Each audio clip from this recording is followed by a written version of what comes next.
What's up everyone and welcome back to the channel. Today I made my way down to Randy Marion Cadillac. We're going to take a look at the all-new 2020 Cadillac XT6. Huge shout out to them for providing this SUV for me today. Definitely check out their website. I will have that in the description below. This one is finished off in satin steel metallic. It has an MSRP just over $64,000. And also don't forget, we are doing a GoPro giveaway for the month of February. More details will be later in this video. Under the hood, this has a 3.6 liter V6 engine. It's only paired to the 9-speed automatic transmission. It produces 310 horsepower at 6,600 RPM and 271 pound-feet of torque at 5,000 RPM. It's all-wheel drive, weighs around 4,400 pounds, meaning it can go from 0 to 60 in around 7 seconds, and with a fuel capacity of 19 gallons, you can expect to see 18 miles per gallon in the city and 25 out on the highway. This has a wheelbase of 112.7 inches, the length is 198.5, it has a width of 77.3 inches, and the height is 69.9 inches. Starting up front on the Sport, this comes with LED headlights and LED daytime running lights. The DRLs are down in the middle section of the bumper here. Those also act as the turn signals as well. As we make our way to the center of the grille, it has the black aero mesh. Very nice design to it with plenty of cutouts to provide more cooling to the engine. You can see the Cadillac badge right in the center, along with a forward-facing camera. It's nicely integrated in the lower section of the badge. And of course, this has parking sensors throughout the middle section of the bumper, along with a front sensor down in the lower portion.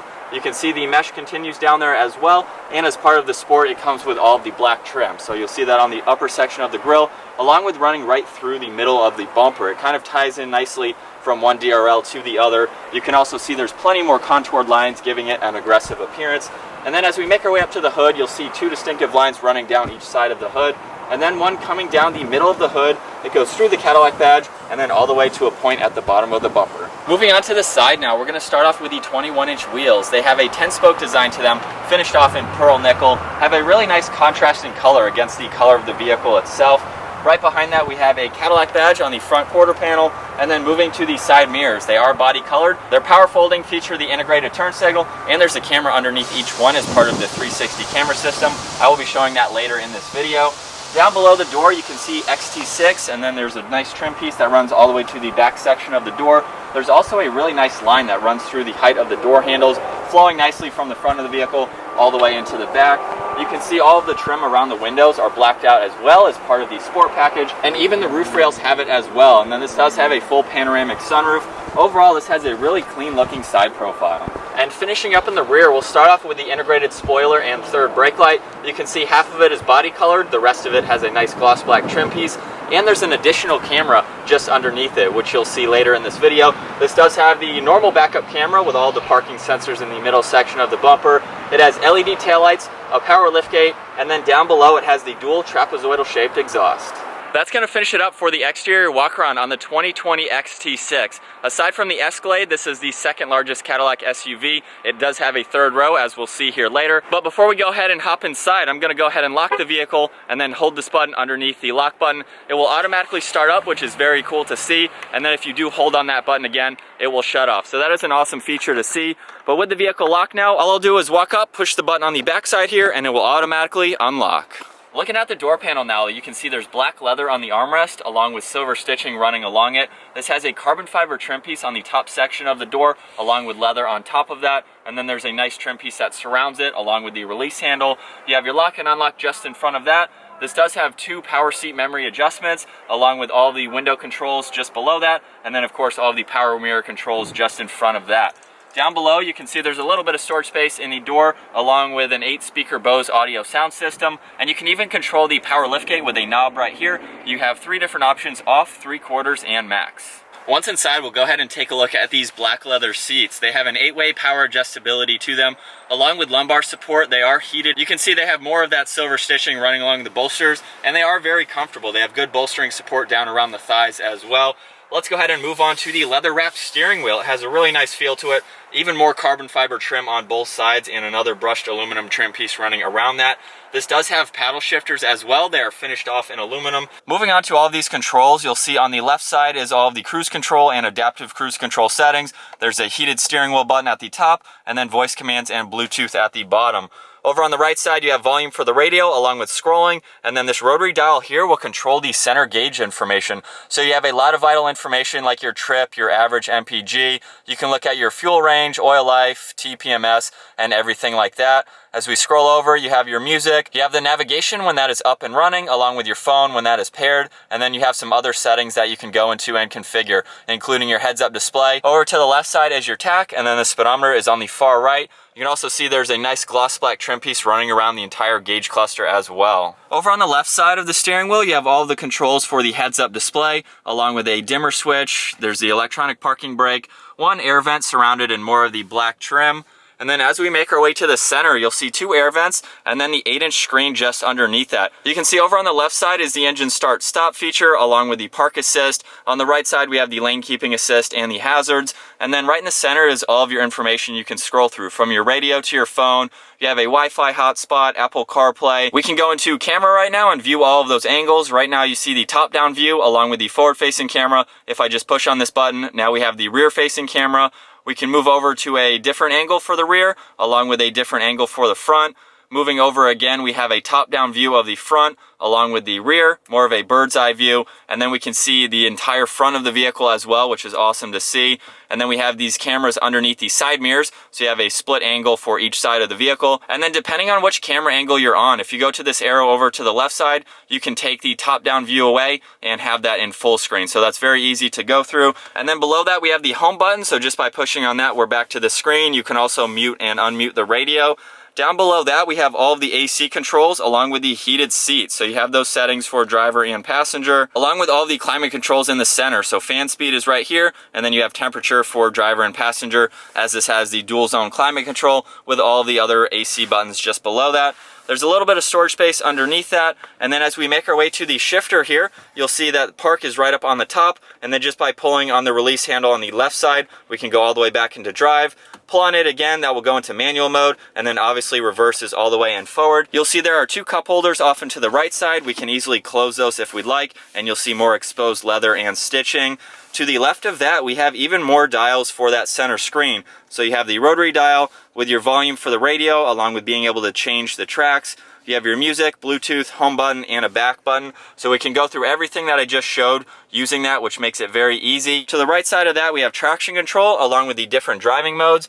So you'll see this has Tour, all-wheel drive, Sport, and an off-road setting. Moving on to the center armrest now. Just in front of that, this does have a wireless charging port, so you can easily put your phone in there. If we go ahead and open this up, you'll see on the back side you do have access to your phone there, making it easier to get that out.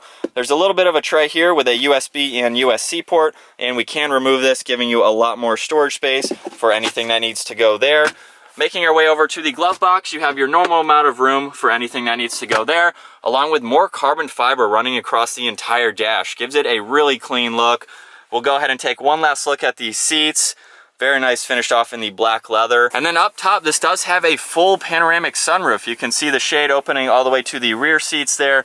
All of those controls, of course, are up front. You also have the OnStar and the dome lights. Hopping into the back seats now, you can either get a 7-seat configuration or a 6. This has the 6. As you can tell, there are 2 captain's chairs in the middle row.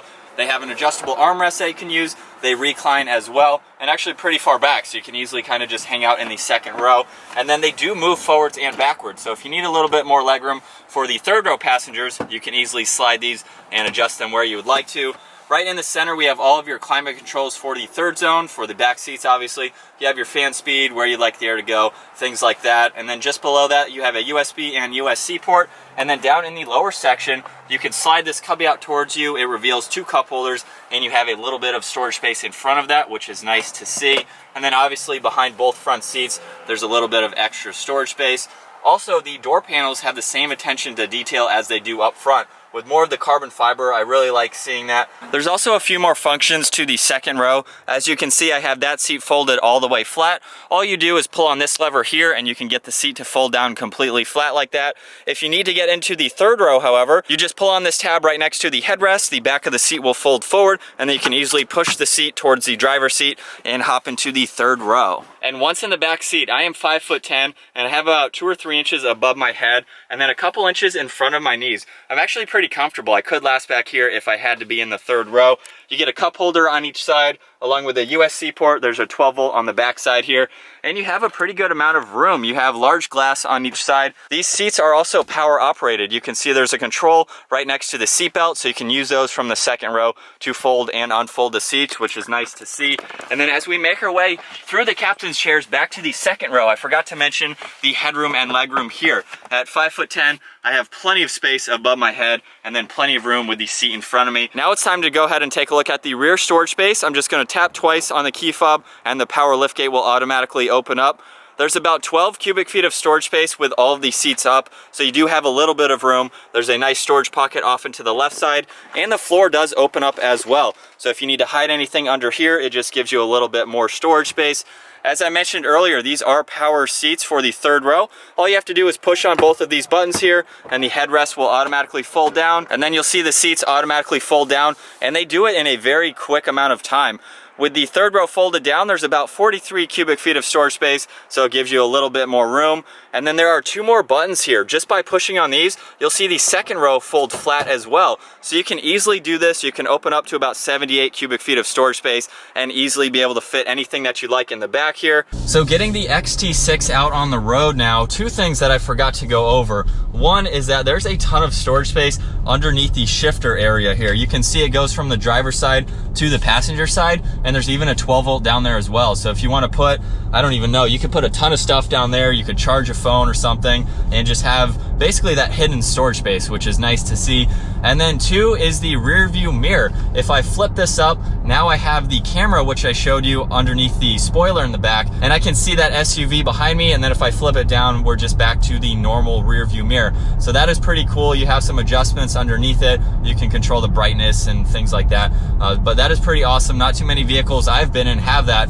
So it's cool how you can see a crystal clear image of what's behind you. So let's go ahead and talk about the different driving modes, because this is pretty cool. If I go ahead and put it into tour mode, it's basically going to be front wheel bias. It's just going to be front wheel drive, and you're just going to drive around normally with the front wheels. You can go to all-wheel drive, which obviously goes into all-wheel drive, and then sport mode is all-wheel drive as well. So if you need all-wheel drive for inclement weather or something like that, you have the option to do it. If you're looking just to go cruising on the highway or something, you want it in front-wheel drive, you can save a little more MPG, you have the option to do that. So it's pretty cool to be able to toggle between all of those. I'm going to keep it in sport mode for right now, and we're going to go ahead and pop it into manual mode. I'm going to downshift using these paddles. So from second gear, we'll just give it a little bit of gas. And we're up to the speed limit just like that. It's a pretty quick car. It's nothing fast for an SUV. It's what you would expect.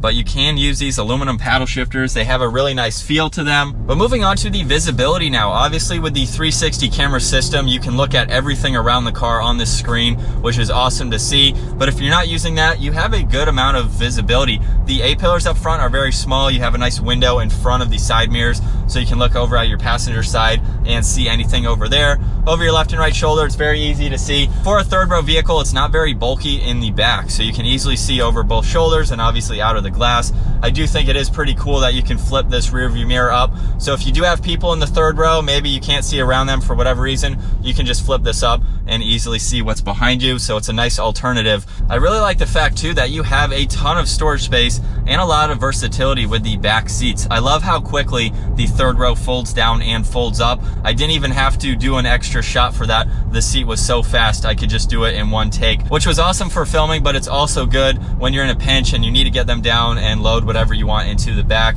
And then you can even do the second row from the back, which is awesome to see as well. You can get a 7-seater, as I mentioned earlier. So instead of having captain's chairs, you'd have one more person in the middle there. The wind noise and road noise is virtually non-existent. I really can't hear anything. It provides a nice quiet ride on the inside, along with a comfortable ride, as I've already mentioned. So it's really nice to have this as a daily driver. You could use this for pretty much anything you want. You have the versatility with the all-wheel drive. Going over the layout now of the center screen, there's really no buttons. I like how everything is nicely integrated into the screen, and then you have all of your climate control buttons just below that. Everything is laid out well and it's easy to use. And then if you don't want to use the touch screen itself, you have all these controls down on the armrest, so you can easily kind of just relax here and go through everything. It's very easy to learn what all the buttons do, so you don't have to look down at them all the time. I can easily just use this dial, hit the back button, and do whatever you need to do, which is awesome to see. All the buttons on the steering wheel too are nicely laid out. They're not too confusing. Everything is simple and straightforward, which I like. I like being able to hop into a car,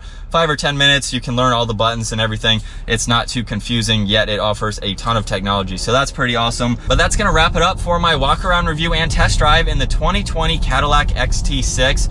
Once again, huge shout out to Randy Marion Cadillac for providing this SUV for me today. Definitely check out their website. I will have all their info in the description below. Also, don't forget, for the month of February, we are doing a GoPro giveaway. All you have to do to be eligible to win is be a subscriber to the channel and comment on videos. At the end of February, we will pick the video with the most comments and pick a random winner from that video. So that's all you have to do, subscribe and comment, and you can win a GoPro. That's gonna wrap it up for today. If you enjoyed today's video, make sure you give it a thumbs up, hit that subscribe button if you haven't already, and I'll see you in the next video.